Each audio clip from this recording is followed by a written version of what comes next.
अस्सलामुअलैकुम नाज़रीन, आप सभी का हमारे यूट्यूब चैनल रेख्ता क्लासेस में खुशामदीद। उम्मीद करता हूँ कि आप नाज़रीन खैरियत से होंगे। तो आज मैं आप लोगों के सामने लेकर आया हूँ बिहार बोर्ड क्लास 10th का उर्दू दरख्शां लेसन नंबर 3 फ़रार, अफ़साना फ़रार। ये किसका लिखा हुआ है? तो सैयद मोहम्मद मोहसिन का। तो सबसे पहले इसका बायोग्राफ़ी को देख लेते हैं, उसके बाद जो इसका ख़ुलासा को देखेंगे। तो चलिए शुरुआत करते हैं। सैयद मोहम्मद मोहसिन का शुमार उर्दू के अहम अफ़साना निगारों में होता है।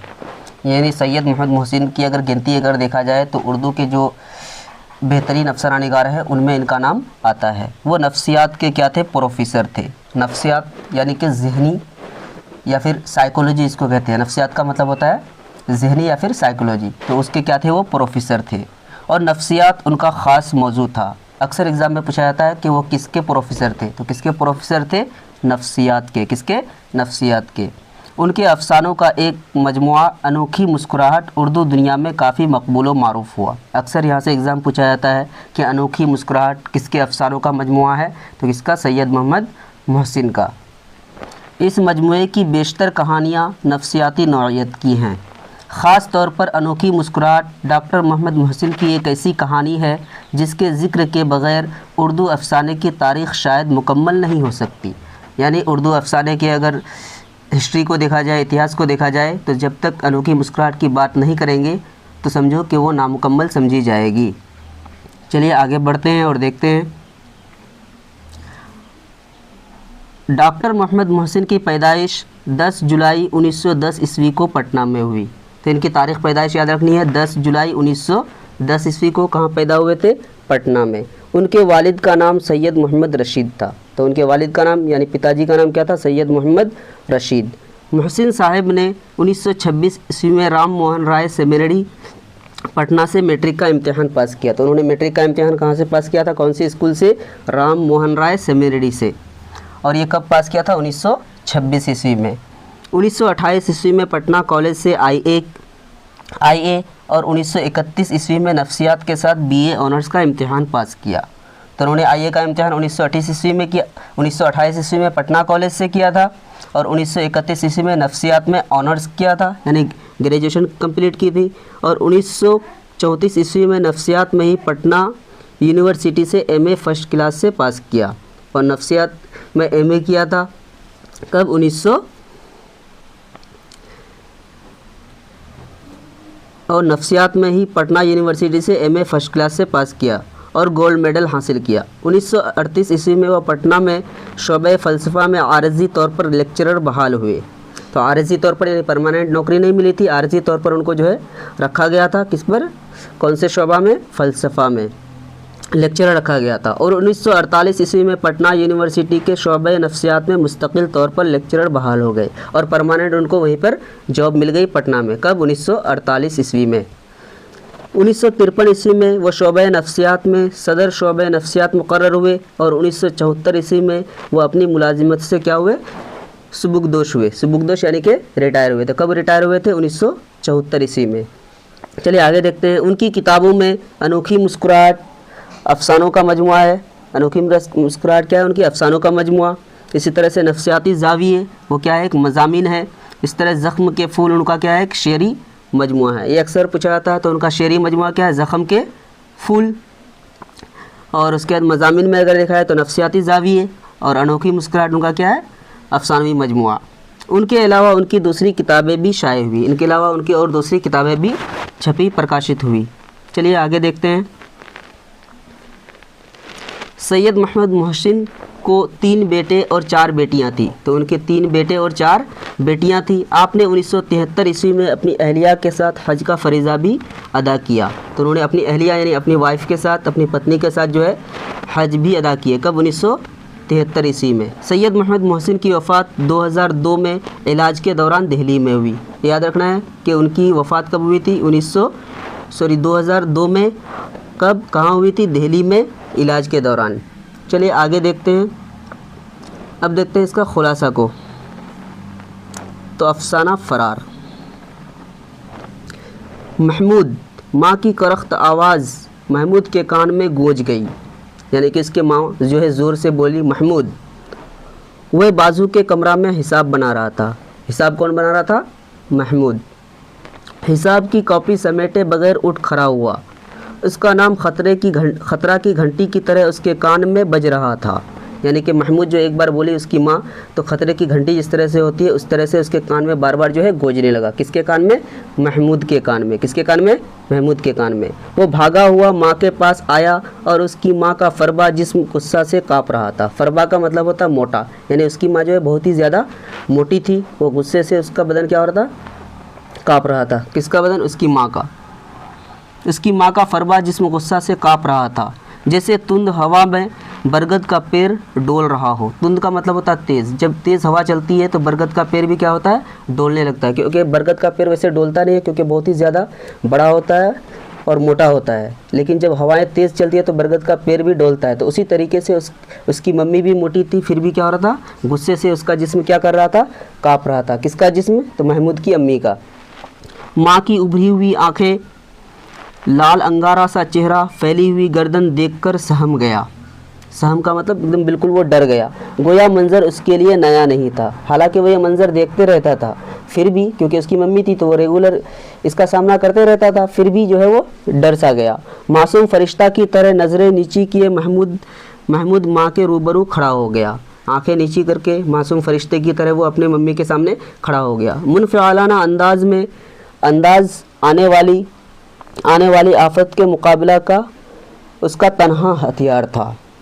यानी कि शर्मिंदगी से जिस तरह से लोग खड़े रहते हैं उसी तरीके से वो शर्मिंदगी से अपनी मम्मी के सामने एकदम वो खड़ा है चुपचाप। चलिए आगे देखते हैं।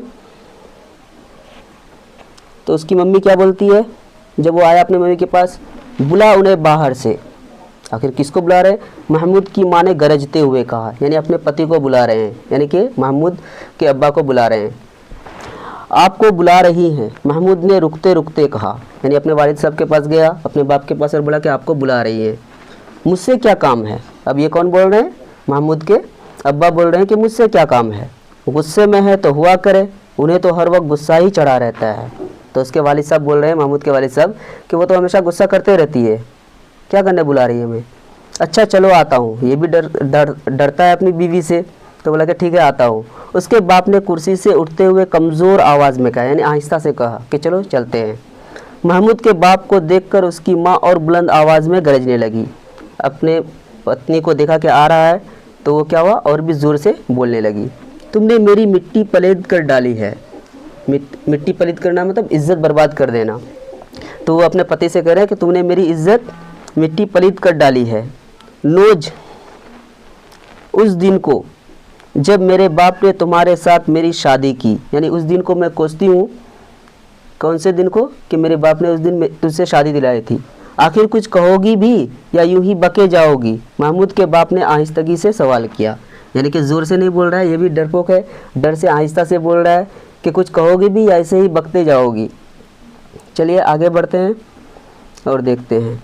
अब उसकी पत्नी क्या बोलती है? हाँ, मैं तो बकवास मचाती ही हूँ, पागल श्री सब कुछ हूँ। मैं तो पागल हूँ, मैं बकवास ही करती रहती हूँ। अब उसका पति बोलता है, यानी महमूद के अब्बा, अरे भाई मैं कब को तुम्हें पागल कह रहा हूँ? अपने मुंह से जो चाहो कह लो, मैंने तो पागल कहा नहीं है, तुम खुद से कह रही हो। अब उसकी पत्नी क्या बोलती है? हाँ जी, तुम सा शरीफ दुनिया में कौन होगा? जाने दो रजील सही, कमीनी सही, लेकिन तुम्हारे घर में अब 1 मिनट मेरा कदम नहीं जम सकता। मैं तो रजील हूँ, कमीनी हूँ, तुम तो शरीफ इंसान हो। मैं एक दिन भी आपके घर पे 1 मिनट भी आपके घर में नहीं रहूँगा। अब उसके पति क्या बोलते हैं? अरे भाई खुदा का वास्ता कुछ बताओ भी तो, आखिर क्या हुआ है बताओ। चलिए आगे देखते हैं। तब क्या बोलती है? आहा कैसे भोले हैं आप, गोया कुछ जानते ही नहीं, यानी कि भोले बन रहे हो जानबूझ करके। उसकी पत्नी बोल रही है, बैठे बैठाए सारा फसाद मचाते रहते हैं और ऊपर से देखो तो जैसे मोम की गुड़िया। तो औरतें जो होती हैं बातें जो है बना कर कहती है, तो इसी तरह कह रही है कि हाँ कैसे बोले हैं आप, ऐसा लगता है आप कुछ जानते ही नहीं, सारा फसाद मचा करके आए हैं और मोम की गुड़िया की तरह बैठे हुए हैं एकदम चुपचाप। मैंने तुम्हें 1000 बार मना किया है कि उस मुए वकील के यहाँ ना जाया करो। यानी उसके घर के बगल में एक वकील है, तो उसकी बीवी की जो है शक रहता है कि शायद वो उसके साथ चक्कर है, लेकिन तुम कहाँ मानने वाले। उसकी जोड़ू तो डायन बनकर मुझे निगलने की फ़िक्र में है, यानी वकील की बीवी जो है मुझे निगलने के चक्कर में है। ये कौन कह रही है? महमूद की अम्मा। किससे कह रहे हैं? उसके पिताजी से, यानी कि अपने हस्बैंड से कह रहे हैं। और तुम उससे घुल मिलकर मीठी मीठी बातें किया करो। वो मुझे निगलने के चक्कर में है डायन मर करके, और तुम जो है उससे मीठी मीठी बातें करो। अरे भाई आहिस्ता बोलो। ये कौन बोल रहे हैं? महमूद के अब्बा अपनी वाइफ से। मोहल्ला वाले सुनेंगे तो क्या कहेंगे? तुम्हें तो खामखा शक पैदा हो जाता है कि आहिस्ता से बोलो, मोहल्ला वाले सुनेंगे तो क्या कहेंगे? महमूद के अब्बा बोल रहे हैं। महमूद की माँ ने और चीख चीख कर बोलना शुरू किया, और भी आवाज़ तेज़ कर दी। हज़ारों गालियाँ वकील को दी, सैकड़ों सलावातें महमूद के बाप को सुनाए। सलावातें मतलब बुरा भला बहुत ज़्यादा सुनाया। चलिए आगे बढ़ते हैं। महमूद अपनी उम्र की 10वीं साल में यतीम हो गया। महमूद की उम्र 10 साल था कि वो यतीम हो गया, और बाप के मरने के थोड़े ही अरसा बाद उसकी माँ भी उसे छोड़ गई, यानी कि बचपन में ही वो क्या हो गया? यतीम हो गया। 10 साल की उम्र में उसके वालिद का इंतकाल, और उसके कुछ अरसा बाद यानी कुछ दिनों के बाद फिर क्या हुआ? उसकी मम्मी का भी इंतकाल हो गया। किस्मत ने उसे उसके इसरत ज़दा मामू के मकान में मुंतकिल कर दिया। इसरत ज़दा यानी माशी तंगी की वजह से, यानी कि फाइनेंशियल कंडीशन बहुत ज़्यादा ख़राब हो गया, जिसकी वजह से वो अपने मामू के यहाँ चले गए। ज़िंदगी की दुश्वारियाँ उसके लिए एक नामहर लेकिन आक़िबत अंदेश उस्ताद बन गई। यानी कि वो अपने आप से लड़ रहा था, और वो इतना दूर अंदेश हो गया। जिस तरीके से आदमी क्या होता है कि जब ज़्यादा एज हो जाता है तब जाकर के इतनी सूझबूझ आती है, लेकिन वो बचपन में ही क्या हो गया? इतनी परेशानियां झेलने के बाद वो दूरअंदेश बन गया। माहौल की नासाजगारियाँ और जितनी ज़्यादा ठोकरें लगाती, उसके अंदर उस्तवारी और इस्तकामत की कोशिशें उतना ही ज़्यादा तेज़ होती जाती। यानी कि माहौल से जितनी इसको जो है ठोकरें मिलती, उससे और भी वो सीख मिलते। इस सिगरे सनी में वह भी मुस्तकिल मिजाजी और पुख्तगी अज़म के एक मुकम्मल नमूना मालूम होता था। यानी कि इतना कम उम्र में ही वो जो है बहुत ही ज़्यादा अंदर से ताकतवर बन चुका था। जैसे उसका बचपन तफलियत और शबाब के दरमियानी मराहिल फांद कर इंसानी तगय्युर की आखिरी मंजिल तक पहुंच गया हो। यानी कि वो बचपन से डायरेक्ट जो है वो इंसानी तगय्युर, उसका बचपन जो है तफलियत और शबाब के दरमियानी मराहिल फांद कर, यानी कि जो बचपना होता है उससे वो डायरेक्ट इसमें जो शबाब का ज़माना होता है, ये सब चीज़ छोड़ करके डायरेक्ट वो इंसानी तगय्युर यानी कि आखिरी मंजिल तक पहुंच गया हो। इस तरह से वो बन गया था। यानी कि खेलना कूदना ये सब से उसको कोई मतलब नहीं था। महमूद यूनिवर्सिटी के हॉस्टल में रहता था, जहां उसकी तन्हाई पसंदी और रूहबानियत का उसके साथ बराबर मजाक उड़ाया करते थे। तो वो जो है रूहबानियत का मतलब होता है तर्क दुनिया, यानी कि दुनियादारी से उसको कोई मतलब नहीं। तो जो है हॉस्टल में रहता था और तन्हाई पसंद, अकेले रहना पसंद करता था, और दुनियादारी से उसको कोई मतलब नहीं था, जिसकी वजह से क्या करते थे, उसके दोस्त लोग उसका मजाक उड़ाया करते थे। यूनिवर्सिटी की फ़िज़ा को एजुकेशन यानी लड़के और लड़कियों की यकजा तालीम की वजह से गहरी रोमानी हो गई थी।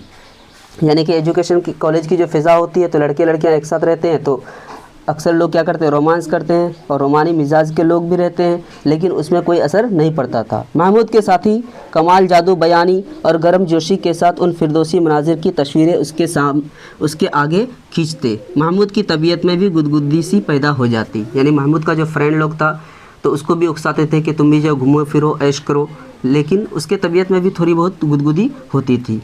यार तुम्हारे सीने में दिल नहीं लकड़ी का टुकड़ा है। कौन बोल रहे हैं? महमूद का दोस्त लोग बोले कि तुम्हारा दिल है या क्या है, तुम्हारे सीने में दिल नहीं है, ऐसा लगता है कि लकड़ी का टुकड़ा है जिस पर बिजली तक का असर नहीं होता। यानी बिजली का असर लकड़ी में होता ही नहीं है, उसी तरीके से तुम्हारा दिल है। कल क्लास में खालिदा किस तरह नज़रें बचा कर तुम्हें तक रही थी, तुम ध्यान नहीं दे रहे हो? खालिदा नाम की एक लड़की थी उसके क्लास में, जो क्या करती थी, महमूद को तक रही थी। काश वो इस तरह मुझे देखती होती, यकीन मानो मैं अपना कलेजा निकाल कर दिया होता, अजीम ने अपने ख़ास पुरजोश अंदाज में कहा। अजीम नाम का उसका एक दोस्त था, उसको उकसा रहा था कि खालिदा को देखो कि इतनी खूबसूरत लड़की है और वो तुम्हारी तरफ नज़रें बचा कर देखती है, लेकिन तुम देखते ही नहीं हो, तुम्हारे सीने में दिल ही नहीं है, लगता है लकड़ी का टुकड़ा है। अगर वो काश मेरी तरफ देखती ना, मैं कलेजा निकाल करके दे देता। ये कौन कह रहा था?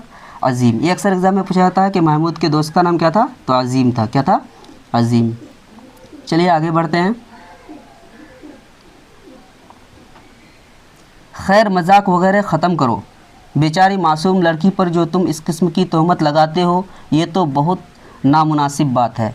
महमूद बोल रहे हैं कि ये सब मजाक वजाक मत करो, ये सब चीज़ बेकार की चीज़ें हैं। तो मासूम लड़की पर जो है एक तरह से इल्ज़ाम लगा रहे हो, इल्ज़ाम नहीं लगाना चाहिए किसी के ऊपर। तो अजीम बोलता है कि तोहमत कैसी, अगर हम उन्हें घूरते रहते हैं और वो बेचारियां हमें तकने से भी रही, यानी कि हम उसकी तरफ देखते भी रहते हैं लेकिन वो हमारी तरफ देखती भी नहीं है नज़रें उठा करके। और भाई तुम अपना मोल मालूम नहीं, कह रहे हैं कि तुमको अपना जो है तुम कैसा हीरा हो, कीमती हीरा, तुमको मालूम ही नहीं है। काश मेरे अंदर तुम्हारी शक्ल सूरत होती, मेरी ज़िंदगी एक मुस्तकिल रोमान होती, रोमान। अजीम ने सीना तानते हुए कहा, आज शाम को नुमाइश आओ तो तुम्हें दिखला दूं कि यारान नुक्तादां के लिए कैसी सिलाए आम है। यानी कि कह रहे हैं कि उसको उकसा रहे हैं कि अगर तुम्हारी ऐसी मेरी शक्ल सूरत होती तो मैं उसके साथ रोमांस करता, रोमांस। अजीम जो है सीना तानते हुए कह रहा है कि ठीक है तुम आओ यारों की महफिल में और नुमाइश आओ, तुमको दिखलाऊं। मैं तुम्हारे कहने पर आज शाम को नुमाइश जाऊंगा। अब ये भी थोड़ा जो है उसके कहने पे आ जाता है, बहक जाता है और बोलता है कि ठीक है मैं नुमाइश आऊँगा। फिर वहाँ से किसी रेस्तरां में चलना, रेस्तरां का मतलब है रेस्टोरेंट, लेते आना और अपनी किसी महपरा को भी, वो भी मेरी इस्तकामत आजमाएगी। जितनी खूबसूरत लड़की है, परियां हैं, लेके आओ, देखते हैं वो किस तरह से मुझे आजमाती है, मैं हिलने वाला नहीं हूँ। ये कौन कह रहे हैं? महमूद कर रहे हैं। किससे कह रहे हैं? अजीम से। चलिए आगे बढ़ते हैं।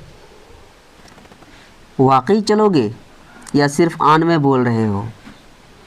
अजीम ने महमूद के चेहरे पर नज़रें जमाते हुए सवाल किया। तो नज़रें जमाते हुए एकदम आंखों में आंखें डालकर सवाल किया कि सही में तुम जाओगे? मुझे तो नहीं लगता है। महमूद किसी दावे के बाद कदम पीछे हटाना जानता ही नहीं। महमूद ने फातिहाना अंदाज़ में जवाब दिया। महमूद जो है फातिहाना अंदाज़ में जवाब दिया कि हम जो है पीछे कदम हटाने वाले नहीं, हम जो वादा कर लेते हैं, दावा कर लेते हैं, उस पर कायम रहते हैं। अजीम तो महमूद से वादा करके चला गया, लेकिन महमूद एक अजीब तासुराती कशाकश में मुब्तला हो गया, जैसे कोई किसी गुनाह के इर्तिकाब का इरादा करके पछताने लगा हो। इर्तिकाब का मतलब होता है जुर्म, कोई ऐसा जुर्म कर लिया हो जिस तरीके से, उस तरह से वो पछता रहा है कि कोई गुनाह कर लिया है वो वादा करके।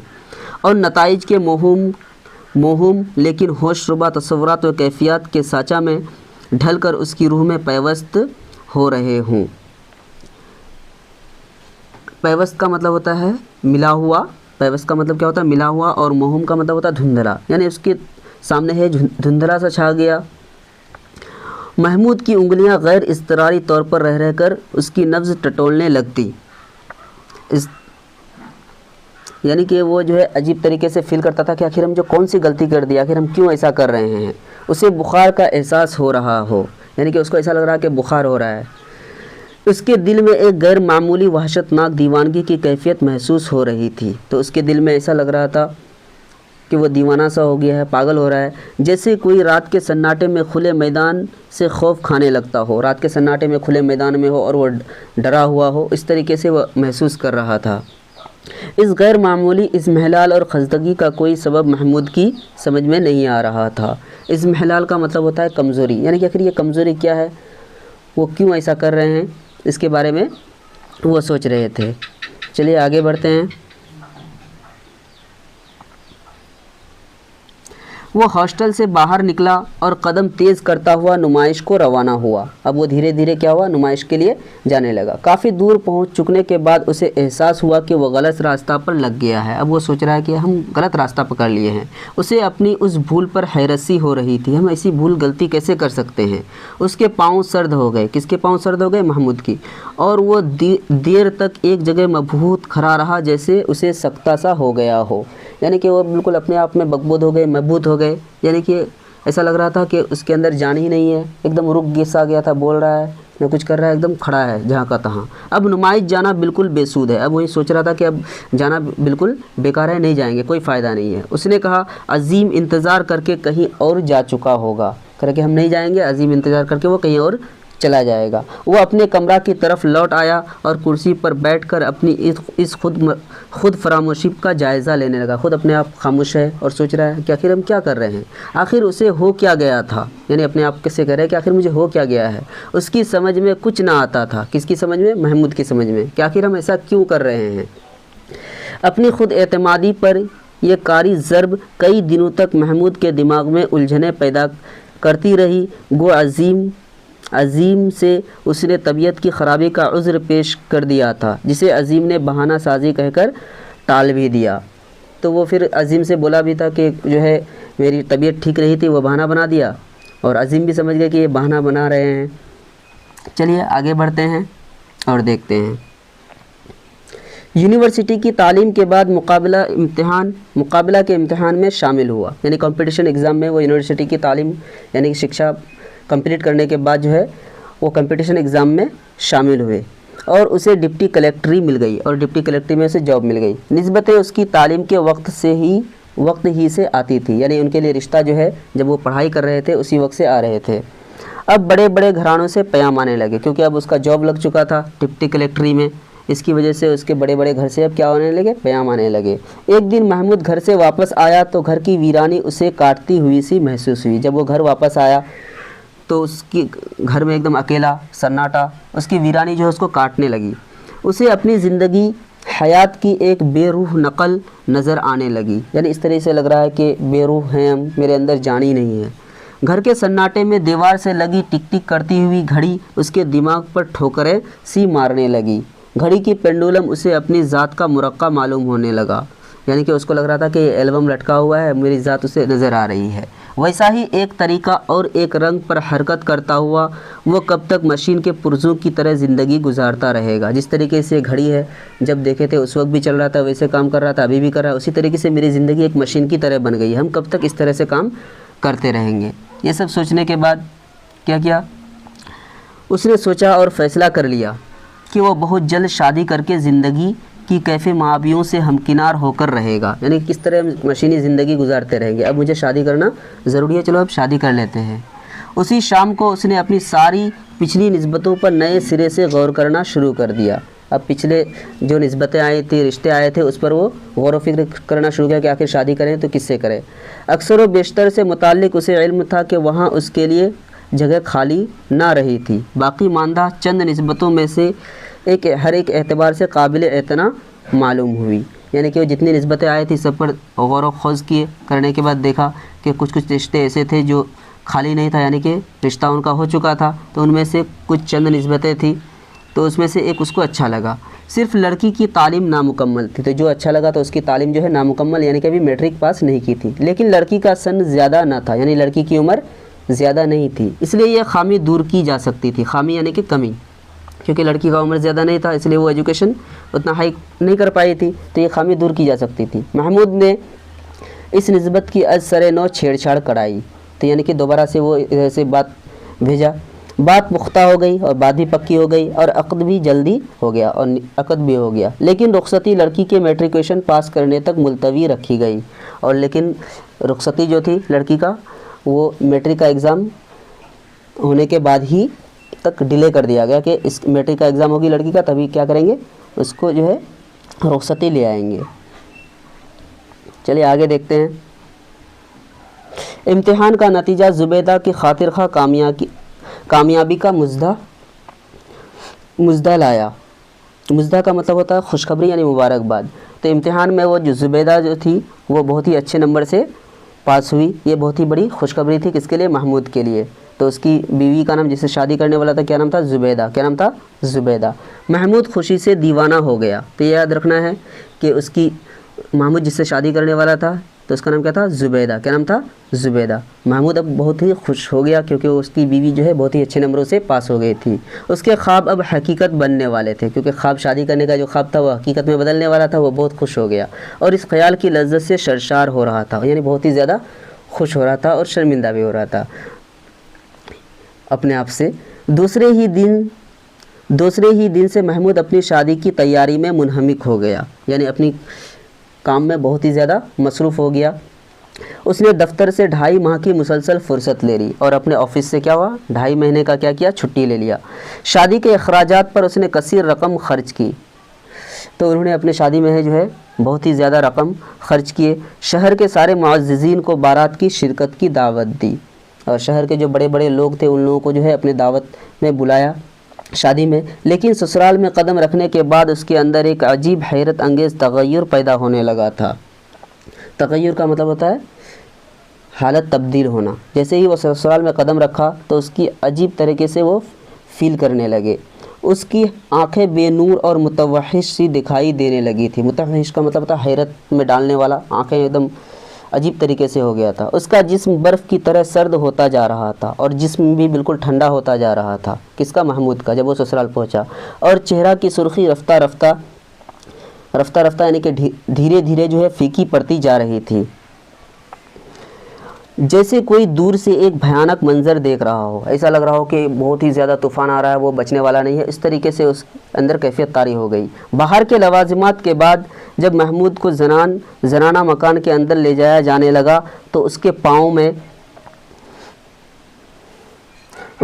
में लड़खड़ाहट पैदा हो गई। यानी कि और दूसरे जो लवाजिमात थे वो कंप्लीट होने के बाद उसको जब जनान खाना में ले जाने लगा तो उसके कदम जो है लड़खड़ाने लगे और उसके सारे जिस्म में एक हैयतनाक थरथराहट, जैसे उसे शिद्दत का जाड़ा लग रहा हो, वो कांपने लगा। आगे कदम बढ़ाना उसके लिए नामुमकिन हो गया। आगे वो कदम नहीं बढ़ा पा रहा था। औरतों में महमूद की इस कैफियत पर हलचल सी मच गई। यानी कि जितनी औरतें थी ये सब देख करके, ये हालत देख करके एकदम पूरा हल्ला गुल्ला हो गया। उसके ससुराल को इत्तला दी गई और ससुर और उसके ससुर को जो है ख़बर भेजी गई और वो भागा हुआ महमूद के करीब आया। तो उसके ससुर जो है महमूद के पास आए, मिजाज पुरसी की, यानी कि उसका ख़बर पूछने लगा, तबीयत का हाल दरियाफ्त किया। लेकिन महमूद को जैसे सांप सूंघ गया था, वो बिल्कुल कुछ भी नहीं बोल रहा था। उसके मुँह से एक लफ्ज़ ना निकला, जैसे वह दफ़ातन गूंगा हो गया या उसके मुँह या उसने अभी बोलना ही नहीं सीखा। वो बिल्कुल नहीं बोल रहा था। ऐसा इसलिए हुआ था कि वो अपने वालिद साहब को देखे थे कि उसकी मम्मी जो है उसके वालिद साहब को किस तरीके से टॉर्चर करते थे। यही सब सोच करके वो एक तरह से ऐसा बन गया था। उम्मीद करता हूँ कि आप लोगों को ज़रूर वीडियो अच्छा लगा होगा। आप लोगों को अगर वीडियो अच्छा लगा तो हमारे चैनल को सब्सक्राइब करें और घंटी के आइकन को इनेबल करें। और अगर लगता है कि ये वीडियो किसी और के लिए भी फ़ायदेमंद साबित हो सकता है तो उसे भी शेयर करें।